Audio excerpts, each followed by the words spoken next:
Bonjour. Donc le sommaire, ça va être d'abord, pardon, un constat donc de la ressource en eau, les fondations, etc. Et après l'intégration, parler de l'intégration forcément de l'IA dans la gestion de l'eau en agriculture, et puis finir par les défis, les enjeux et quelques-unes de mes recommandations. Voilà. Donc, je voulais déjà commencer par la ressource en eau, parce que le volume d'eau sur la planète, euh, ben, enfin, pardon, parler d'un constat qui est d'abord que sans eau, il n'existe pas de vie sur Terre. Et c'est ce que d'ailleurs disait le président du Fonds national FAO, que la réalisation du programme de développement durable à l'horizon de 2030 donc, est un impératif moral et que nous le devons à nos enfants et aux générations futures. Donc ça, c'est un constat, et que sans eau, il n'existe pas de vie sur Terre. Voilà, donc l'eau et sa répartition. Le volume d'eau donc représente sur la planète environ 1,4 milliard de kilomètres cubes, et il est constant depuis plusieurs milliards d'années. Ce volume donc se répartit avec entre 97,17% d'eau salée et 2,83% d'eau douce. Et il forme ce qu'on appelle l'hydrosphère, c'est-à-dire l'ensemble des réserves d'eau sur la Terre. Et donc, l'eau salée recouvre 2/3 de la surface de la Terre et se trouve donc dans les mers, les océans et les banquises. Et l'eau douce provient donc essentiellement des précipitations, donc à 76% dans les glaciers et les calottes glaciaires, 22,5% sous la terre, nappe phréatique, et 1,6% donc dans les eaux de surface, et 0,04% dans l'air. Et donc cette faible quantité d'eau sur Terre d'eau douce, pardon, sur Terre par rapport à l'eau salée, donc c'est ce que je disais, est essentiel à la vie.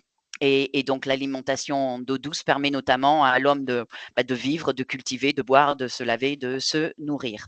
Voilà.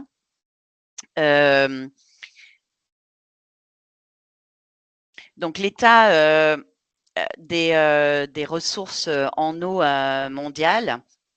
Donc, l'utilisation dans le monde a augmenté de près de 1% par an, sous l'effet conjugué du développement socio-économique, de l'évolution consécutive des modes de consommation, notamment des régimes alimentaires.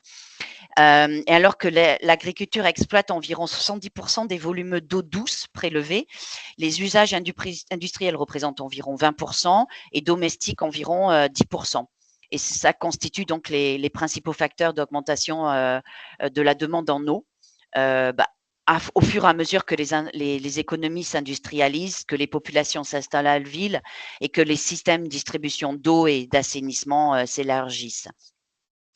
Et la croissance démographique est à noter un impact moins marqué sur cette demande, étant donné que les endroits en général où la population augmente le plus rapidement sont souvent ceux où la consommation en eau par habitant est le plus faible, donc essentiellement dans les pays en voie de développement. Et on estime que près de la moitié de la population mondiale est confrontée à des graves pénuries d'eau pendant au moins un quart de l'année. Voilà. Et un quart de nous est exposé à des niveaux extrêmement élevés de stress hydrique en général, et que nous n'utilisons que 80% des réserves annuelles renouvelables d'eau douce. En 2022, donc il y avait 2,2 milliards de personnes qui n'avaient toujours pas accès à des services d'approvisionnement en eau potable gérés de façon sûre. Et parmi ces personnes qui n'ont pas d'accès donc à de distribution d'eau potable, 4 sur 5 vivent en zone rurale. Voilà. Je voulais juste mentionner par rapport, la valeur de l'eau. La question est implicitement, est relative à la gestion de la ressource en eau. D'ailleurs, le programme de développement durable à l'horizon de 2030, dont j'ai parlé juste en préambule, en parle justement. Et il y a certaines initiatives qui se sont intéressées justement à la valeur de l'eau de manière plus explicite, dans le but de fournir des données plus quantitatives à l'appui du processus décisionnel, et notamment les principes de Bellagio dont j'avais mentionné dans ma thèse. Et donc, l'état actuel des ressources en eau montre la nécessité d'améliorer la gestion de ces ressources et les répercussions néfastes du stress hydrique croissant, des pénuries d'eau, des inondations, de la pollution, de la perte de la biodiversité, et montre justement cet aspect de la dégradation de l'environnement lié à l'eau, et donc la nécessité de changer la manière d'établir la valeur de l'eau, en fait. Je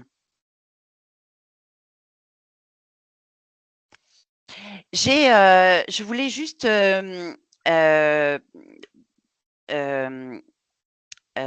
parler en fait de…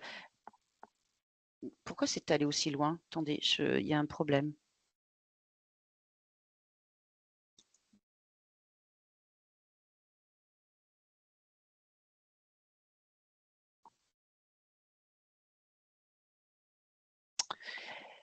Excusez-moi.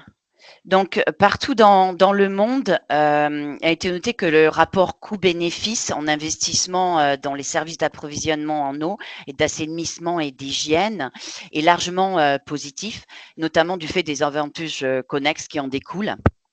Et donc, la prospérité est importante. Euh, enfin, l'eau amène aussi la prospérité, mais on a remarqué que dans les pays à faible revenu, euh, euh, 70 à 80% des emplois dépendent de l'eau du fait de l'agriculture. Donc, d'où l'importance de nouveau de cette ressource eau. Donc, les disponibilités de l'eau et stress hydrique. Donc, la répartition naturelle des ressources en eau se caractérise en général par une variabilité élevée ou extrême. Donc, il y a un projet de modélisation des anomalies des débits annuels des fleuves qui ont été réalisés en 2022 et qui a confirmé que cette variabilité ne cesse de s'accroître et qu'il s'agit soit d'une hausse, soit d'une baisse des débits.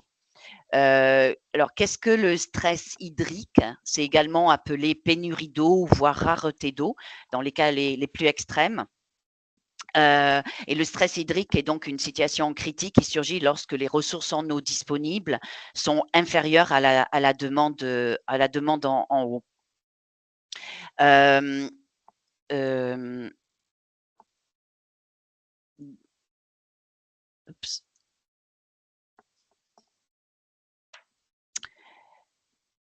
Donc, avant de me concentrer un petit peu sur la France, il y a un rapport des Nations Unies qui a été publié en 2024 et qui, je pensais, méritait de s'arrêter un petit peu dessus parce que les chiffres sont assez éloquents et parlent d'eux-mêmes. Et quant à l'importance de l'agriculture et de l'importance de l'eau, puisque l'irrigation est nécessaire, comme on verra plus tard, mais elle doit être aussi maîtrisée, surtout dans les pays développés.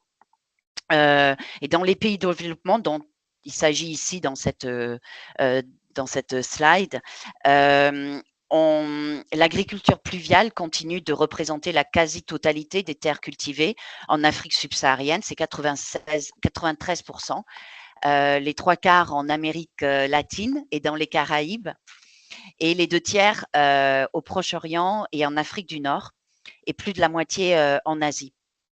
Et donc, au rang des techniques permettant d'améliorer le potentiel des rendements des systèmes pluviaux, il s'agit bien sûr de collecter les eaux de pluie, la gestion durable des terres, la pratique de conservation, le paillage, la construction des terrasses, etc. Ou même l'absence de labour et l'irrigation d'appoint.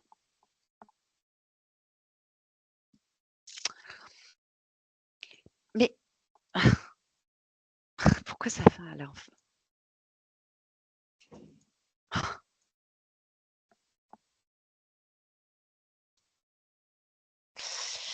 Donc l'eau en France, la ressource naturelle jusqu'à présent a été abondante en France et l'eau douce est utilisée à des fins domestiques, donc pour l'eau potable et économique, donc notamment l'agriculture, mais aussi le refroidissement des centrales électriques.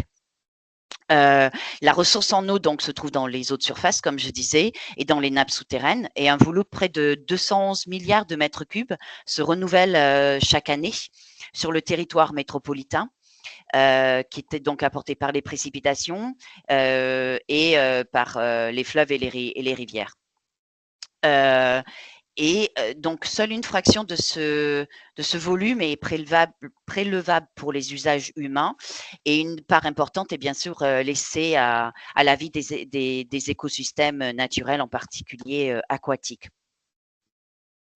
Avec ces prélèvements totalisent environ 30 milliards de mètres cubes en 2020 et les besoins en eau semblent donc couverts plus ou moins à cette échelle en temps et en espace. Les plus forts prélèvements d'eau ont lieu en été, rien de surprenant, quand la disponibilité justement de la ressource en eau est faible, ce qui peut provoquer localement des fortes tensions sur cette ressource. En France métropolitaine, donc l'impact de l'utilisation de l'eau, donc c'est ce que je disais, est plus important en période estivale, principalement du fait de l'irrigation. Et la consommation en eau représente à ce moment-là 60% du total annuel, tandis que l'eau qui transite à la même époque dans les cours d'eau correspond seulement à 15% du volume annuel. Et on a remarqué que la ressource en eau renouvelable a baissé de 14% en France métropolitaine en moyenne annuelle. Ça, c'était entre les périodes de 1990-2001 et 2002-2018. Et donc, en France, il y a eu un plan d'action pour une gestion résiliente et concertée de l'eau qui a été présenté en 2023, qui vise pour une plus grande sobriété avec l'objectif pour tous les acteurs dans chaque territoire d'une diminution de 10% des prélèvements d'ici 2030. Je ne comprends pas pourquoi ça toujours.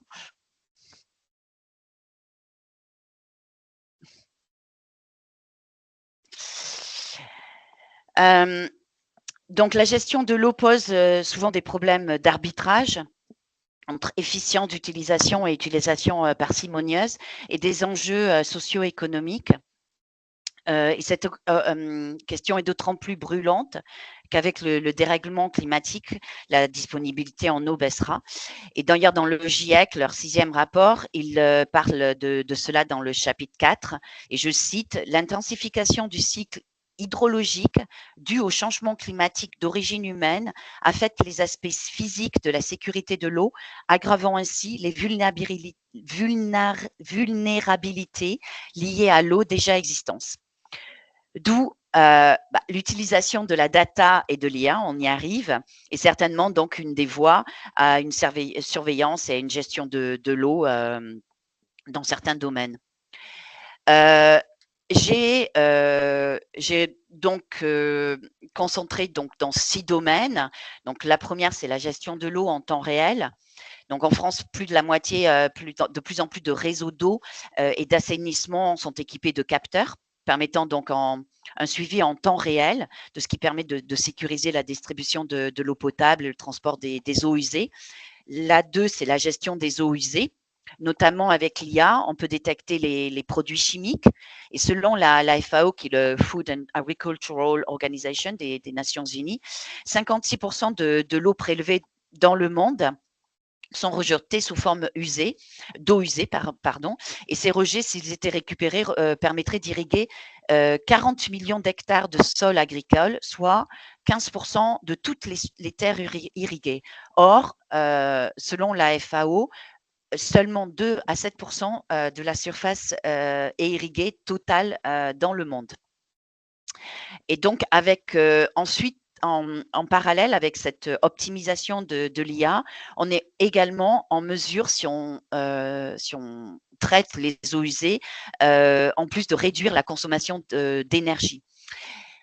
La préparation d'infrastructures, l'IA peut être utilisée en automatisant la révision des enregistrements CCTV pour la réparation d'infrastructures, comme le fait une société britannique qui utilise l'IA depuis 2018.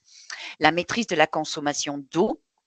Des systèmes de compteurs intelligents permettent des relevés en temps réel et une amélioration de la maîtrise des consommations, donc au bénéfice des usagers. Et ils permettent aussi de détecter d'éventuelles fuites d'eau. La réduction des impacts des inondations. Par exemple, l'université de Bristol utilise des algorithmes d'apprentissage automatique pour combler les lacunes des données dans ces modèles de risque d'inondation et de climat. Et enfin, mesurer le niveau des réservoirs en eau. Et en Australie, par exemple, les agriculteurs contrôlent à distance le niveau des réservoirs d'irrigation par nanosatellites et des capteurs intelligents utilisant la connectivité des internets des objets. L'agriculture numérique, donc l'usage des technologies numériques en agriculture donc, génère une masse de données hétérogènes qui peuvent jusqu'à constituer le big data. Mais la captation donc est un vrai enjeu. Et les défis liés à la captation de la donnée sont à la fois matériels et logistiques. Donc, savoir à quoi sert cette donnée, à quoi elle est destinée, déterminer le choix du matériel et du matériel de mesure. Et une fois que cette donnée est acquise, il s'agit aussi de la transmettre. Donc, la captation et la transmission de la donnée en agriculture fait de plus en plus appel aux technologies de l'Internet des objets, et en particulier des réseaux de capteurs sans fil. Et donc, une fois que ces données ont été captées et transmises, elles peuvent avoir différents usages. Elles peuvent être stockées, traitées pour en extraire de la connaissance, anticiper des dysfonctionnements, partagées par des acteurs multiples pour limiter, par exemple, les fraudes. C'est d'ailleurs l'exemple que je donne avec le projet FUN qui déploie des capteurs en Afrique du Sud pour mieux gérer l'arrosage et la gestion de l'eau dans les vignes en Afrique du Sud et qui collabore avec une société privée voilà, qui déploie les capteurs. Et donc, si la donnée est un levier majeur, la modélisation aussi se révèle indispensable pour relier les mesures et observations aux interprétations et aux préconisations qui peuvent aider donc les acteurs de la filière agricole à mieux comprendre et piloter et donc améliorer leur système de production. Et dans le domaine de l'agriculture et de la recherche agronomique, la modélisation donc est une démarche scientifique qui a été utilisée il y a assez longtemps. Et donc modéliser, mais modéliser quoi? Donc la gestion des agrosystèmes, comment dire? La modélisation porte sur le fonctionnement des entités biophysiques qui les composent, donc le sol, les plantes, les animaux, etc. Et le principal but des approches de modélisation, c'est c'est de simuler donc des comportements complexes de systèmes agricoles et de systèmes socio-écologiques, incluant des systèmes agro-écosystèmes. Et par exemple, j'avais cité dans la thèse Arvalis, qui est l'Institut technique agricole, qui a mis à disposition des agriculteurs, s'appelle Mon réservoir utile, qui permet d'estimer pour une parcelle donnée la capacité de rétention d'eau de l'eau dans le sol qui est utilisable par le système racinaire d'une culture. Et ensuite vient l'optimisation. Donc, au niveau de l'exploitation agricole, l'optimisation est présente de façon explicite ou sous-jacente pour l'exploitant, que ce soit par la formulation d'aliments, la gestion du troupeau, la planification des cultures, la gestion de l'eau, bien sûr, et la télédétection permet cette optimisation avec, parce qu'il y a eu pas mal de missions satellitaires, par exemple Sentinelle, qui permet de collecter à moindre coût des informations qui permettent de faire des recommandations in fine sur l'irrigation et de gérer en gérant les variations du climat et en tenant compte des variations spatiales et de l'évapotranspiration dans le champ. Donc l'agriculture et l'IA. Alors j'ai noté plusieurs domaines où l'IA est utilisée actuellement ou est en recherche. Et donc en 2020, il y avait 71 000 exploitations françaises qui irriguent 1,8 million d'hectares. Donc, mais c'est moins que en 2010, c'est moins 15%. Et on observe que les cultures qui sont non irriguées auparavant le sont maintenant dû à des changements notamment climatiques. Donc, on peut utiliser l'IA dans plusieurs domaines. Donc, la collecte et l'analyse des informations, la température, les conditions climatiques, la qualité du sol, l'eau, bien sûr. Donc, ce sont des informations qui peuvent être recueillies et étudiées. Et l'utilisation de l'intelligence artificielle permet de réduire la charge de travail et les pertes. L'agriculture de précision. L'intelligence artificielle dans l'agriculture permet d'améliorer la qualité des récoltes avec une meilleure précision dans la production et aussi pour une production supérieure. Ils permettent de réduire les impacts donc environnementaux. Et en collectant des données sur de longues périodes, l'IA est en mesure de générer des systèmes de prévision saisonnière. Dans la gestion de l'eau, donc le secteur agricole utilise environ 85% de l'eau de la planète. Et de nos jours, grâce à l'IA, elle s'effectue en tenant compte de planning précis. Donc, les informations recueillies par satellite, dont je parlais juste il y a une seconde, permettent aux agriculteurs de surveiller des variables telles que la pluviométrie, l'humidité, la température, ce qui permet justement une gestion optimisée de l'irrigation. La détection des fuites, donc de détecter des fuites, je l'ai mentionné plus tôt, notamment dans les réseaux de distribution d'eau et pour les systèmes d'irrigation, et utiliser donc cette information de manière prédictive. La cartographie, l'humidité des sols, donc l'IA est utilisée pour l'humidité volumique du sol. Et donc, c'est utilisé soit en générant des images du domaine actif, donc pour l'information du sol, et du domaine passif qui est plus l'information sur la végétation. La collecte des données, dans l'agriculture, ce sont des drones qui sont pilotés par l'IA et qui permettent de quadriller l'exploitation. Et les algorithmes peuvent identifier les différents problèmes comme la détection précoce de maladies et la géolocalisation précise des plantes infectées. Donc, ce qui contribue à un traitement optimisé des cultures et surtout à une réduction de l'usage des produits phytopharmaceutiques. Et la robotique, les exploitations peuvent envisager d'utiliser des robots pilotés par l'IA pour pallier le manque de main-d'œuvre. Ils sont présents dans l'irrigation. Par exemple, le robot français Oscar, qui fonctionne en hydroélectricité, capable d'assurer en toute autonomie une irrigation modulée pour les cultures d'au moins 1 mètre de hauteur, jusque sur des surfaces allant de 20 hectares. Et à l'avenir, on peut même envisager, quand je parlais à des gens de l'INRAE, à des sites de production où des champs entiers seront automatisés.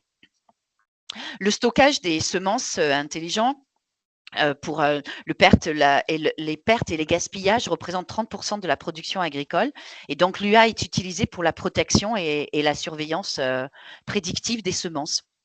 En fait, le facteur d'atténuation du changement climatique pour réduire la pollution de l'air, de l'eau et des sols. L'utilisation de l'IA est utilisée pour évaluer les impacts de la pollution et d'une gestion plus sobre des ressources. Et donc, grâce à l'IA, on peut tirer profit des différentes sources d'informations par les images satellitaires, les drones, les capteurs communicants dans les champs, et les tracteurs, les téléphones portables. Et donc, l'IA permet à ces données d'être agrégées et à l'agriculteur de prendre des décisions et de planifier des actions en prenant compte de ces multiples facteurs. Et l'IA, en l'occurrence, permet une meilleure compréhension du vivant, comment les plantes réagissent, se développent. Les chercheurs font de la génomique et de la modélisation du développement des plantes. Et en tant que, et face au changement climatique, il est important donc de mieux produire en insistant donc l'agriculteur dans la conduite de son exploitation, de mieux s'inscrire dans l'écosystème de l'agriculture, dans les chaînes de valeur et les écosystèmes territoriaux, de mieux partager, donc apprendre et comprendre en accompagnant la transition vers une agriculture raisonnable et numérique, et donc partage des données, d'informations et de connaissances. Par contre, l'IA représente aussi un risque et donc j'ai énuméré certains de ces risques et évaluer et surtout évoquer ces risques en société, c'est aussi permettre aux citoyens, à l'agriculteur, aux chercheurs, de réfléchir à ces pratiques, au choix et aux priorités aussi, et de permettre de guider et de construire une IA responsable qui minimisera les impacts négatifs. Donc, il y a des risques techniques et technologiques. Les systèmes d'IA dans un futur proche, certains pensent qui pourraient émerger. Et donc, certains pensent qu'en prolongeant la trajectoire actuelle des progrès technologiques, ils estiment que les systèmes d'IA généraux extrêmement performants pourraient rapidement poser des risques significatifs pour la sécurité des personnes. Certains s'inquiètent notamment qu'un système d'IA avec l'ensemble de ses compétences pourrait se propager en ligne avec des dégâts conséquents et échapper notamment au contrôle humain. Voilà, et certains parlent de cela dans les 2 à 10 prochaines années. Et cette inquiétude donc pose le problème de la trajectoire du développement de l'IA à l'avenir et les conséquences pour l'action publique. D'où l'idée de la commission de l'intelligence artificielle. Les risques environnementaux. Donc, en 2023, j'avais noté que Google avait englouti 28 millions de mètres cubes d'eau pour refroidir ses data centers. Donc, c'est plus 80% par rapport à 2018. Et Microsoft n'est pas en reste non plus, avec 6,4 millions de mètres cubes engloutis en 2022. Donc, ça, c'est en hausse de 34% par rapport à 2021. Et donc, en France, c'est l'autorité de régulation des communications électroniques, des postes, de la distribution de la presse, l'ARCEP, qui estime dans son rapport de 2024 que les data centers ont absorbé en 2022 plus de 5 millions de mètres cubes d'eau, soit la consommation annuelle de plus de 90 000 Français. Et le développement des usages du numérique entraîne mécaniquement donc une augmentation de notre empreinte environnementale. On estime qu'entre 2010 et 2025, le numérique passerait de 2,5% de l'empreinte environnementale de l'humanité à pratiquement 6%. Les risques socio-éthiques, dans son rapport l'IA, notre ambition pour la France de mars 2024, la commission de l'intelligence artificielle préconisait que la France pourrait promouvoir le mécanisme de solidarité 1% IA, par lequel tous les acteurs internationaux investissant dans la puissance de calcul s'engagerait à en allouer 1% aux pays en voie de développement. Bon, ben, pour le moment, le vœu n'a pas été encore exaucé. La dimension sociale est importante aussi, je pense, parce que les lacs et les rivières dans certaines communautés sont considérés comme des entités vivantes, comme c'est le cas en Nouvelle-Zélande, où la loi Te Awa Tupua, qui a été adoptée en 2017, accorde au fleuve Wangani le statut d'entité vivante indivisible des montagnes jusqu'à la mer. Les risques éthiques, donc il faut, selon Emmanuel Goffi, parler de l'éthique appliquée à l'IA. Tant que l'IA n'est ni autonome, ni dotée d'une capacité d'intention, il lui est impossible d'attribuer une qualité éthique. Et c'est lui d'ailleurs qui m'a conforté dans cette vision éthique. Et selon lui, je le cite, la solution donc résiderait dans la création de pôles de codes d'éthique, c'est-à-dire des regroupements autour de valeurs partagées. Comme l'éthique est l'émanation de valeurs, ces pôles permettraient donc à des communautés partageant les valeurs communes de définir les grandes règles adaptées et appliquées par différents acteurs. C'est ce qui manque justement actuellement, c'est l'existence de ces pôles. Et il y a une autre personne à qui j'ai parlé à l'INRA, Oldalric Abrim Maillard, qui m'a fait également part de ses convictions. Pour lui, l'éthique relève, je le cite, pardon, l'éthique relève avant tout de la responsabilité du chercheur. Cela signifie donc des choix éclairés sur les types d'applications à privilégier dans ses recherches, les orientations de recherche à suivre et les finalités visées. Et enfin, les risques légaux et réglementaires. Et dans le domaine de l'IA, il y a trois grandes problématiques. C'est l'absence de cadre juridique spécifique. Pour de nombreux produits ou technologies liées à l'IA, les règles de droit font encore défaut. La prévalence du droit mou, c'est ce que disait Emmanuel Goffi. Une grande partie des réglementations actuelles repose sur des recommandations plutôt que sur un droit positif assorti de sanctions. Et l'obsolescence rapide, parce qu'une fois qu'une loi est adoptée, en fait, elle est déjà dépassée en raison de l'évolution rapide des technologies, comme on le constate avec l'IA Act.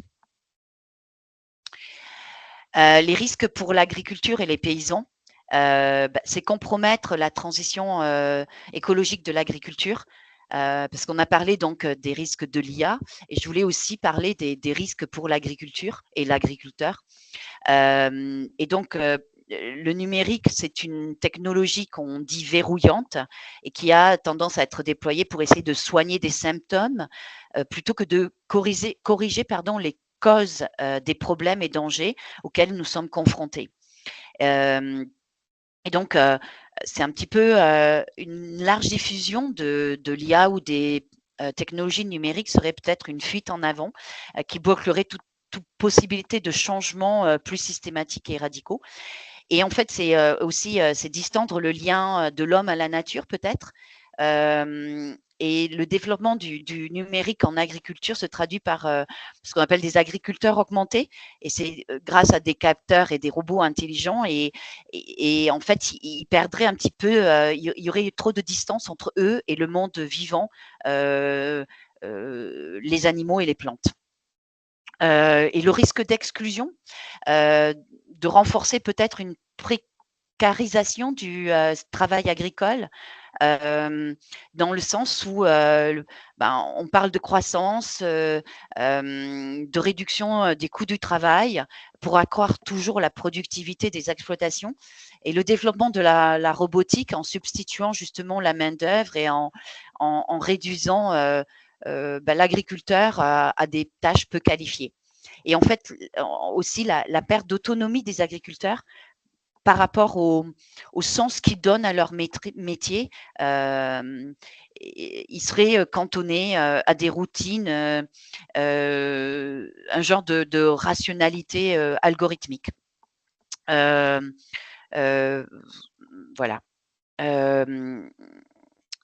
Et oui, il y avait aussi en fait la perte de maîtrise de l'outil de production c'est une question de souveraineté ici qui se pose, parce que la numérisation se traduit par une complexification croissante de ces outils, une maintenance de plus en plus difficile, que ce soit pour les agriculteurs ou les concessionnaires, et notamment parce que la majorité de ces outils de production, en fait, ne sont pas français. J'ai ajusté ça parce que je trouvais que c'était intéressant. En fait, on peut pas vraiment lire, mais c'est un profil des agriculteurs. C'était l'objectif, c'était de sensibiliser, d'ouvrir des discussions sur l'avenir des agriculteurs et de l'agriculture en Europe, et sur les politiques nécessaires pour les façonner. Et c'est la stratégie Farm to Fork, voilà, et de la stratégie pour la biodiversité. Et donc, c'est 12 profils d'agriculteurs qui ont été développés pour refléter les réalités existantes et émergentes de l'agriculture européenne. Et c'est voilà, et c'est des méga tendances en fait qui affecteront l'agriculture dans les 12 prochaines décennies.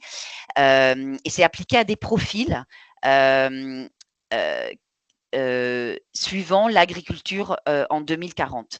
Et les profils servent donc à dépeindre à la fois la situation des agriculteurs et leur environnement agricole.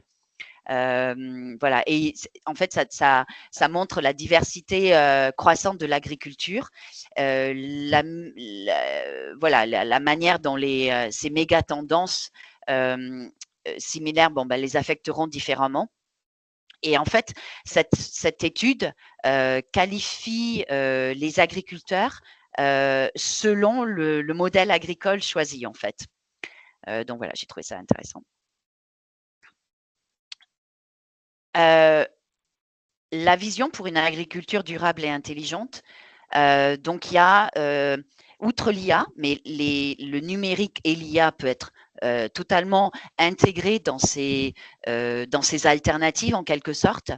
Et suivant la FAO, on peut aller vers deux modèles, on peut évoluer vers deux modèles, soit l'intensification durable, qui est avec l'amélioration des efficiences des processus, l'insertion dans des filières longues, et l'agroécologie plutôt, qui s'appuie sur des processus naturels pour produire.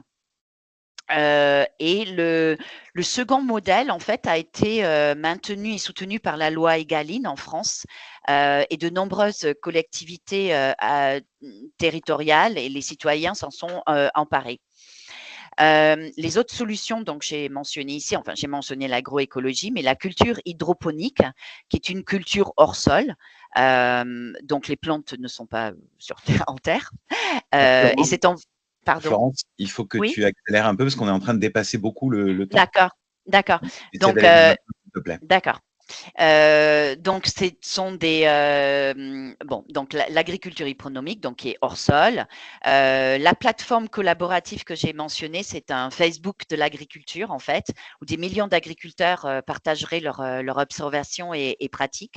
Et une IA pourrait donc traiter ces données massives pour en tirer des recommandations, voilà, utiles et propres au contexte de chacun en fait.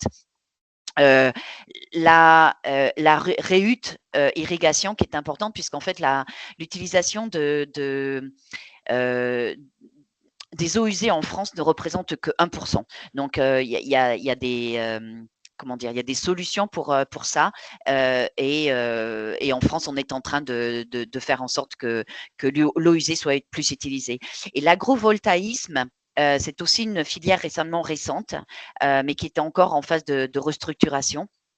Voilà, et qui permet aussi de diminuer, de faire une diminution de la température en période caniculaire. Voilà. Je vais m'arrêter là. L'investir dans l'IA, c'est aussi investir dans l'humain avec la formation des agriculteurs. Mais il faut prendre en compte, bien sûr, les facteurs de l'âge, le type d'exploitation, le coût, l'autonomie, etc. Il faut vraiment que tu conclues, hein, parce que je te demande vraiment d'aller jusqu'au bout. Montre-nous juste les slides et fais ta conclusion, s'il te plaît. D'accord.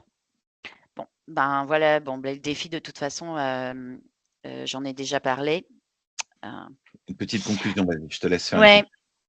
Donc, c'est faire de l'eau en fait un catalyseur pour la prospérité la paix, et de prendre des mesures donc au-delà même de l'eau, donc des politiques, des technologies, les mesures incitatives qui peuvent provoquer des changements comportementaux et structurels.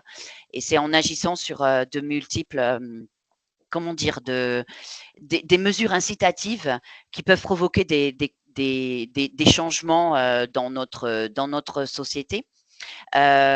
C'est le cas en fait des mesures relatives à la tarification de l'énergie, aux subventions agricoles, à la gestion des chaînes d'approvisionnement et la planification urbaine, qui doivent tenir compte de l'épuisement et de la pollution des ressources en eau.